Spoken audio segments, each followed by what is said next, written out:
Hot issue हमारा आज का है, हुकूमत वफाकी बजट कैसे मंजूर करवाएगी। हमें ज्वाइन किया है सेनेटर अफरानुल्लाह खान, रहनुमा मुस्लिम लीग नून। अस्सलाम वालेकुम जी, वेलकम।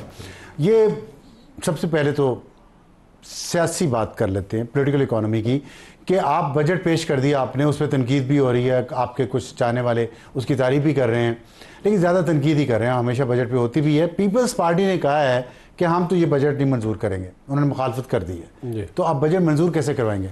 जी बिस्मिल्लाहिर्रहमानिर्रहीम। देखें, पीपल्स पार्टी जो है वो हमारी अलाइड पार्टी है और ज़ाहिर है उनका वोट हमें चाहिए इस काम के लिए। तो ये बात तय है कि उनके बगैर आप बजट पास नहीं करवा सकते ना, अगर वो साथ ना दें? बजट पास तो उनके बगैर हो सकता है टेक्निकली स्पीकिंग, लेकिन हम ज़ाहिर करेंगे नहीं, क्योंकि बजट पास करने के लिए आपको सिंपल मेजॉरिटी नहीं चाहिए होती, आपको मेजॉरिटी चाहिए होती है। सिंपल मेजॉरिटी होती है नहीं, अगर आपके पास फर्ज करें 120 वोट हैं तो बजट पास हो जाएगा। हाँ, तो उससे यही सिंपल मेजॉरिटी होती है ना। नहीं, सिंपल मेजॉरिटी तो वो 179 से ऊपर जाती है। 120 जो हाउस में बैठे होंगे उस वक्त? हाँ, जो भी बैठे, जो मेजॉरिटी में होंगे ना हाउस में, तो इट्स लाइक अ बिल। ठीक, बिल तो पास हो जाता है ना। ठीक है। तो मतलब आपका जो अपोजिशन है उससे ज़्यादा आपके नंबर होने चाहिए बेसिकली। लेकिन ऑफ कोर्स मैं ये बात बिल्कुल प्रपोज नहीं कर रहा कि हम इस तरह करेंगे, लेकिन ऑफ कोर्स अगर वो उसको अपोज करेंगे तो फिर तो हम नहीं कर सकते। ठीक। तो पीपल्स पार्टी के देखें कंसर्न है, आज भी प्लानिंग की मीटिंग में कई घंटे हम लोग बैठे रहे, तो वो उसमें भी काफ़ी सारे इश्यूज़ जो है वो आए प्रोजेक्ट से रिलेटेड। उनके कुछ इश्यूज़ हैं M6 मोटरवे पे, उनके इश्यूज़ हैं K4 का जो प्रोजेक्ट है कराची पे, उस पर। और क्या इश्यूज़ हैं उस पर? M6 के लिए आप फंडिंग नहीं दे रहे? देखें, हमारी कोशिश है कि हम उसकी कुछ इंटरनेशनल फंडिंग जो है वो ऑर्गेनाइज कर लें, उसके ऊपर काम हो रहा है कि बाहर से फॉरेन इन्वेस्टमेंट लाई जाए। कुछ उसके 6 हिस्सों में उसको तोड़ दिया है, 6 पैकेजेस बना दिए। कुछ बाहर फॉरेन इन्वेस्टमेंट से करेंगे, कुछ अपने लोकल रिसोर्सेज से। नहीं, तो उसके बजट में आपने मेंशन किया है सब कुछ? बजट में हमने 15 अरब रुपये रखे हैं उसके लिए। तो वो समझ रहे हैं कि कम है? वो समझ रहे हैं कि कम है, और लेकिन उसके अंदर जाए वो फॉरेन इन्वेस्टमेंट वाला एलिमेंट आएगा, लेकिन इसकी मीटिंग कम्युनिकेशन की हमारी मंडे को है। लेकिन आपने फॉरेन एलिमेंट का जो जिक्र किया है, फॉरेन फंडिंग का या फॉरेन इन्वेस्टमेंट का, सॉरी, वो उसका जिक्र बजट में नहीं है। उसका बजट में तो नहीं होगा, नहीं होता है। जितनी फॉरेन इन्वेस्टमेंट आती है, वो प्रपोज है, उस पर जिक्र है। हाँ जी, कुछ हमें है इसका। फिर क्यों रिजर्वेशन? अजरबैजान से हमें इन्वेस्टमेंट आ जाएगी। देखिए, वो ज़ाहिर है ये असल में प्रोजेक्ट काफ़ी डिले हुआ है, माजी में इसके ऊपर काफ़ी दफ़ा जो इसकी तख्ती लगी है, इसकी ज़मीन भी खरीदी जा चुकी है और ये एग्जीक्यूट नहीं हो सका, और ये एक ही पोर्शन रह गया नॉर्थ साउथ कनेक्टिविटी में जो मिसिंग है। तो इसके ऊपर वज़ीर आज़म साहब ने ऐलान किया है और इंशाल्लाह इसको हम एग्जीक्यूट करेंगे। ये सक्कर हैदराबाद है जी, ये सक्कर हैदराबाद है। और फिर वो कराची हैदराबाद जो है उस पर भी उनके हैं कि वो कहते हैं ये मोटरवे नहीं है, और बात ठीक ही है, उस ऊपर हाईवे टाइप ही है। तो वो क्यों नहीं आप वो पहले, ये मेरा ख्याल है कि फोकस मेरा ख्याल है M6 पे करना चाहिए, क्योंकि रिसोर्सेज लिमिटेड है हमारे पास। PHDP 1000 रुपये का है, उसमें क्या क्या होगा मुझे खुद। रिसोर्सेज आपने कहा लिमिटेड है, लेकिन हम देखते हैं सेनेट चेयरमैन की तनख्वाह आपने 21 लाख कर दी, स्पीकर कौमी असम्बली की तनख्वाह आपने 21 लाख कर दी, पार्लियामेंटेरियंस की तनख्वाहें बढ़ गई, वज़रा मुशीरों की बढ़ गई। तो कहाँ हमारे उनको देखें कि लाइफ स्टाइल देखें आप, 17 जो असिस्टेंट कमिश्नर 17 ग्रेड का होता है ना, उनका करोफर देखें, उनके आगे पीछे प्रोटोकॉल देखें, और इतनी सरकारी गाड़ियाँ, इतनी बड़ी बड़ी लैंड क्रूज़र और लेक्सस। आपको पता है लेक्सस की क्या प्राइस होगी? अब वो सरकारी मुलाजमीन के पास हैं और वो फिर रहे हैं उनके बच्चे लेके सड़कों पे और कुचल रहे हैं लोगों को। तो ये है, तो हमारे, मुझे तो नहीं लगता रिसोर्सेज की कमी है। देखिए, मुझे नहीं पता लेक्सस अगर किसी के पास है, लेकिन वैसे मतलब कि टोयोटा करोला या 1600 या 1300 सीसी गाड़ियाँ। क्या बात कर रहे हैं? मैंने वो लैंड क्रूजर नहीं, वो मैं बता देता हूँ, लैंड क्रूजर इदारों के पास, लेक्सस अलग। वो इस तरह होता है जैसे कोई गवर्नमेंट का कोई इदारा हो, जो कि एक ऑर्गेनाइजेशन हो, उन्होंने अपने लिए ले लिया। अब उनके बाप का पैसा है, उनके पास नहीं, तो पैसा तो यही है ना, नहीं वो हमारा ही है ना, टैक्स पेयर्स का ही है ना। वो कैसे लेक्सस गवर्नमेंट मैं ये प्रपोज नहीं कर रहा, लेक्सस पे वो कैसे सवारी कर सकता है? उसका ज़मीर कैसे गवारा करता है उसका पेट्रोल जलाने का? मैं तो देखें बिल्कुल प्रपोज नहीं कर रहा कि कोई लेक्सस होनी चाहिए किसी के पास। अगर इदारों के पास ये जरूर हो सकता है कि कभी कभार सिक्योरिटी के लोगों के इश्यूज होते हैं, तो उनको ऐसी गाड़ी दी जाती है जो कि बॉम्ब प्रूफ होती है। ये एक स्पेशल प्रोविजन है, मैं उसकी बात नहीं कर रहा, लेकिन वो भी उनके बच्चे तो नहीं चला सकते ना। नहीं, बिल्कुल नहीं चला सकते, ठीक है। लेकिन इसके अलावा, बॉम्ब प्रूफ के अलावा, इदारों के पास गाड़ियां हैं जो मिनिस्ट्रीज को वो दे देते हैं रिश्वत के तौर पे, ताकि मिनिस्टर खुश रहे और उनको इदारे में कायम रखे, है ना ऐसा? अब वापडा को आपने बजट में वो दे दिया है टैक्स एग्जम्पशन, और उसकी गाड़ियाँ कितनी वजारतों के पास हैं, कितनी उनके पास ये लैंड क्रूजर्स हैं, हम गिन ही नहीं सकते। और बिजली के बिलों में हाल देख लें हमारा, क्या करते हैं आप लोग? तो देखिए मैं तो इतना मायूस ना मुझे जवाब दें आप तो बिल्कुल ही मतलब नहीं, मैं सिर्फ ये कह रहा था, देखिए आप उसे एग्री कर रहे हैं मेरे ख्याल में। नहीं, मैं तो बिल्कुल नौकरशाही के खिलाफ हूँ। मैं आपको हुकूमत क्या कर रही है, पार्लियामेंट क्या कर रही है, नौकरशाही की कमाल क्यों है?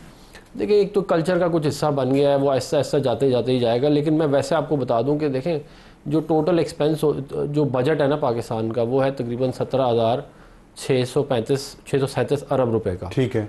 तो उसके अंदर जो सैलरियों का जो मद आपने बताया ना, वो 0.0001% भी नहीं है। लेकिन फिर भी नहीं होना चाहिए। जो लोगों की 9-9 साल से सैलरी नहीं बढ़ी हुई, तो आप उनकी तो बढ़ाने की ज़रूरत है।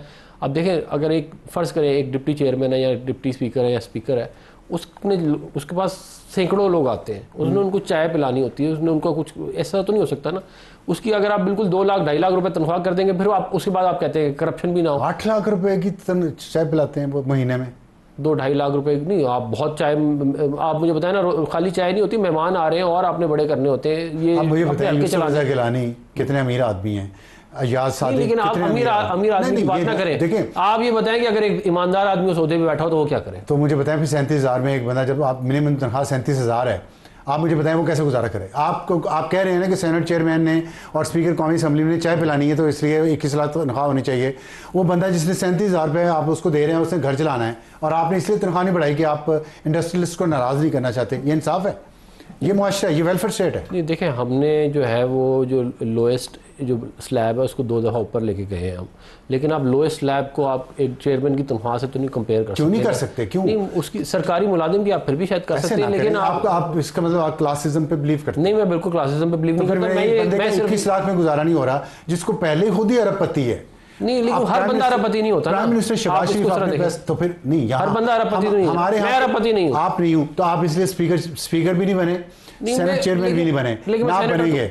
यहाँ पे वही बनता है टॉप पे जो अरबपति है। मैं अभी आपको सबके नाम दे देता हूँ, आप प्राइम मिनिस्टर देख लें। आप प्राइम मिनिस्टर आपके सैलरी नहीं लेते, तो सैलरी नहीं लेते, तो फिर ये मिसाल बाकी क्यों नहीं फॉलो? बहुत सारे वज़रा भी सैलरी नहीं तो लेते। ये बाकी ये सेनेट चेयरमैन और कौमी असम्बली के स्पीकर क्यों नहीं लेते? चले आपने चाय पिलानी है, कुछ जायज़ तनख्वाह कर लेते। देखिए मैं अब मिसाल के तौर पर मैं नाम नहीं किसी का ले रहा, लेकिन कुछ ऐसे लोग हैं जिन जो अरबपति नहीं है, जो इस पोजीशन पे भी हैं, लेकिन अब वो क्या करेंगे? वो करेंगे ये कि देखें आपने सियासत तो करनी है ना, आप सियासत को सियासत के तरीके से करेंगे। मैंने जॉब भी तो करनी है ना, मैं जर्नलिज्म में रहना चाहता हूँ। इसके कुछ हैजर्ड्स हैं, इसके कुछ प्रॉब्लम्स हैं। मैं किसी दिन भी नौकरी से निकाला जा सकता हूँ, मेरी सैलरी कम हो सकती है, मेरे गुजारा नहीं हो रहा, लेकिन मेरा शौक क्या है?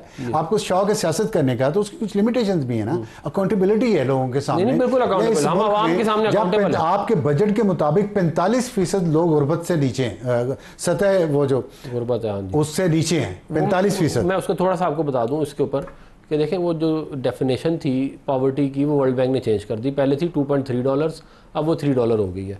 तो उसकी वजह से ये बार ऊपर चला गया है, और ये 2017 में हम इसको 23% पे लेके आ चुके थे। 2017 में पाकिस्तान में सतह गुर्बत से नीचे 22 या 23% टोटल लोग थे। अब वो क्योंकि वो पॉलिटिकल मामला, आपने कहा सतह गुर्बत से नीचे $3 अ डे, $3 ठीक है, $3 900 रुपये बनता है, मैक्सिमम 800 बनता है। हाँ ठीक है, 800 रुपये में एक बंदे ने खाना भी खाना है, 3 बच्चों के साथ बिजली का बिल भी देना है, चूल्हा भी जलाना है, उसने कपड़े लीड़ा भी लेना है, उसने ईद भी मनानी है, उसने रिश्तेदारों के यहाँ फौतगी पे खुशी पे भी जाना है। 800 रुपये एक दिन की दिहाड़ी में। तो उसको आप कंपेयर करें हमारे, फिर मैं बात आएगी वहीं पे सेनेट चेयरमैन और स्पीकर कौमी असम्बली। देखें इसको इस तरह देखें कि इकोनॉमी को कैसे ठीक करना है, इकोनॉमी को गैप होना चाहिए। देखिए हमने गैप तो कम होना चाहिए, गैप कम होना चाहिए। मैं ये समझता हूँ कि मिनिमम बार भी ऊपर जानी चाहिए, मैं आपसे बिल्कुल इत्तेफाक करता हूँ। लेकिन देखें कुछ चीज़ें तो हमारे कंट्रोल में नहीं थी ना। ये पॉलिटिकल अपीवल हुआ है इस मुल्क के अंदर पिछले 7-8 साल में, उसकी वजह से जो इकोनॉमी के हालात ख़राब हुए हैं, वो उसका तो हम पे नहीं डाल सकते। यही जज्बा थोड़ा अर्सा और सेनेट और नेशनल असम्बली भी दिखाती कि तनख्वाहें अभी अपीवल हुआ है, अभी नहीं करते। 9 साल नहीं बढ़ाई। तो आप मुझे एक बात, आप चले हमें इस बात का क्रेडिट दें, मेरी गुजारिश सुन लें, आप इस बात का क्रेडिट देंगे हमने 9 साल नहीं बढ़ाई। ये भी तो एक बात है कि नहीं है कि इसीलिए नहीं बढ़ाई कि जी मुल्क के हालात ठीक नहीं है मुल्क के। हालांकि आप मुझे बता दें 1,60,000 रुपये में कैसे गुजारा हो सकता है। इस हद तक था कि हमारे ही इदारे में हमारा जो ड्राइवर है ना, उसकी सैलरी हमारे से ज़्यादा थी। उसने सारी उम्र भी लगाई है ना वहाँ पे। नहीं वो सारी उम्र लगाए या नहीं लगाए, लेकिन ये कोई तरीका तो नहीं है ना अफसार साहब, आप मुझे खुद बताएं ना। मैं मानता हूँ कोई तरीका नहीं, ये तरीका है 37,000 रुपये मिनिमम सैलरी। नहीं वो तो अब जब तक इकोनॉमी के हालात ठीक नहीं होंगे तो वो तो उसके हिसाब से तो फिर वो तब तक आप भी इंतजार करें, ये है ना 9 साल कौम देखेगी ना कि आपने भी पेट पे पत्थर बांधा हुआ है, हमने भी बांधा हुआ है, खुश हो जाएगी कौम। मैं कह रहा हूँ 9 साल हमने इंतजार इसलिए किया है क्योंकि ये हमें मालूम था कि ये सेंसिटिव मामला है, इसीलिए। वरना तो देखें हर साल बढ़ती है तनख्वाह, लेकिन बाकी हमारी तो नहीं बढ़ती है। कहते हैं कि 2 साल और ना बढ़ती तो क्या हो जाता, 2 साल बाद बढ़ती तो फिर आप ये कह रहे होते तो फिर मिनिमम सैलरी बढ़ाए ना, बढ़ाइए, 70 गुरबत से नीचे जो लोग हैं उनको ऊपर भी लाए ना। बिल्कुल वो हो नहीं रहा, आप लोग की तनख्वाहें बढ़ रही हैं, इसलिए लोगों को एतराज है। देखिए मैं सिर्फ ये कह रहा हूँ उसका ताल्लुक जीडीपी ग्रोथ रेट से है। अगर हमारा जीडीपी सही तरह ग्रो करेगा तो पर कैपिटा इनकम ऊपर जाएगी, पर कैपिटा इनकम जब ऊपर जाएगी तो आपका ताल्लुक भी उसी से होना चाहिए। लेकिन नहीं है ना, हमारा 9 साल जब इकोनॉमी के हालात ठीक भी चले थोड़ी सी बढ़ा लेते हैं इतनी, जिसको आपके वजीर दफा जो पिछले 35 साल से इस कौमी असम्बली के मेंबर हैं ख्वाजा आसिफ, उन्होंने कहा ये माली फहाशी है। ठीक है, वो अब उसके ऊपर प्राइम मिनिस्टर साहब ने फिर ले लिया नोटिस और वो फिर वापस भी मुझे लग रहा है कि वो उस पर मोस्ट प्रोबेबली कुछ ना कुछ उस पर होगा, वापस हो जाएगी। मुझे लग रहा है भी डेफिनेटली नहीं कह रहा, लेकिन चले आपने कोई खबर तो दी, बहुत शुक्रिया हमसे बात करने का।